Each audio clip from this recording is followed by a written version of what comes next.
কবরে একা যেতে হবে। প্রিয় হাজিরিন, আল্লাহ আমার নবীকে এমনভাবে বানিয়েছেন, এমনভাবে আমার রসুলকে সৃষ্টি করেছেন, দুনিয়াতে আসার আগে বাবাকে হারিয়েছেন, দুনিয়াতে এসে অল্প সময়ের মধ্যে 6 মাসের মধ্যে মাকে হারিয়েছেন। আমার নবীকে আল্লাহ অভাবের মধ্যে রেখেছিলেন, তবে সেই অভাব নয়, এটা উম্মতের শিক্ষা। বাপ কেড়ে নিয়েছেন, মাকে তুলে নিয়েছেন, আবার দুদুমা হালিমার কাছে মানুষ হয়েছেন, আবার চাচা আবু তালিবের কাছে মানুষ হয়েছেন, দাদা আব্দুল মুত্তালিবের কাছে মানুষ হয়েছেন। নয়, একটা অভিভাবক, কেউ নির্দিষ্ট অভিভাবক নয়, সকলের জন্য আল্লাহ হচ্ছেন মহান অভিভাবক। সুবহানাল্লাহ।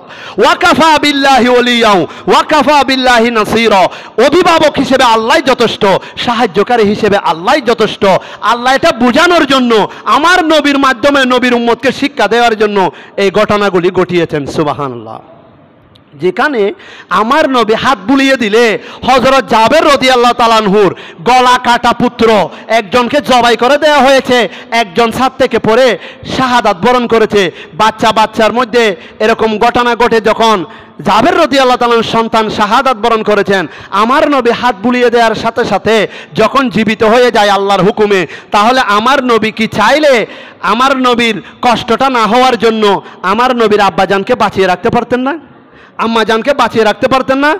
আমার নবীর হাতের ছোঁয়া লেগে একটা উটনি, একেবারে দুধ নাই, কিচ্ছু নাই, মেরা, একেবারে শুকনা কাঠ, একটা উটনির উলানে যদি দুধে ভরপুর হয়ে যায়, তাহলে আমার দয়াল নবীর মনে কষ্ট না পাওয়ার জন্য আল্লাহ চাইলে মা বাবা উভয়জনকে বাঁচিয়ে রাখতে পারতেন। না, জগৎকে শিক্ষা দিচ্ছেন, হে উম্মত, তুমি অসহায় নয়, তুমি একা নয়, তোমার সাথে আল্লাহ রাসূল আছে। সুবহানাল্লাহ।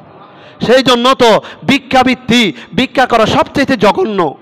রক্তে বলে যতক্ষণ আপনি সুস্থ আছেন, রথ বল ভালো আছে, কোনো না কোনো কর্ম করে খাবেন, এটা ছোট হোক, এটা আল্লাহর দরবারে প্রিয় হলে, হালাল হলে হইল। সুবহানাল্লাহ।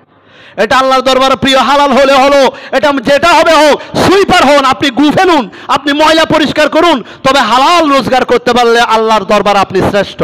আপনি ওই শিল্পপতির চাইতে আপনি কোনো অংশে কম নয়। আল্লাহর দরবারে আল্লাহর বান্দা হিসেবে সবাই সমান। আল্লাহর দরবারের মধ্যে সেই শ্রেষ্ঠ যার চরিত্র ভালো, যে ন্যায়পরায়ণ, যার মন বড়, যে মানুষকে ভালোবাসে, যে মানুষকে দান করে, সে আল্লাহর দরবারে মহান। সুবহানাল্লাহ। প্রিয় হাজিরিন, ধনী গরিব এগুলি আল্লাহর বাহানা, এগুলি আল্লাহর সিস্টেম। আমরা যারা গরিব আছি, আমরা নারাজ হওয়ার, নাখুশ হওয়ার কিছু নেই। আমাদের বেশি খুশি হতে হবে যারা গরিব হিসেবে দুনিয়াদারি করছে, তাদের জন্য আখিরাতে মহা নিয়ামত অপেক্ষা করছে। সুবহানাল্লাহ। একটা হাদিসের রেফারেন্স দেওয়ার জন্য এতটুকু সময় চলে যাচ্ছে, একটা হাদিসের একটা আয়াতের রেফারেন্স দেওয়ার জন্য। সেই জন্য আল্লাহ বলে দিয়েছেন, কুল্লাউ কানাল বাহারু মিদাদাল লিকালিমাতি রব্বি লানাফিদাল বাহারু ক্বাবলা আন তানফাদা কালিমাতু রব্বি ওয়ালাউ জিনা বিমিসলিহি মাদাদা। সুবহানাল্লাহ। যদি সাগরের সব পানি যদি কলমের কালি হয়ে যায়, সাগরের সব পানি যদি কলমের কালি হয়ে যায়, গাছ সবগুলি, পৃথিবীর যত বৃক্ষ গাছগাছালি আছে সব যদি কলম হয়ে যায়, পৃথিবীর আল্লাহর বান্দা সব বান্দা এবং আল্লাহ রসুলের উম্মত যদি লেখক হয়ে যায়, তারপর আল্লাহ এবং রসুলের সম্মান লিখে শেষ করতে পারবে না। সুবহানাল্লাহ। আল্লাহু আকবার।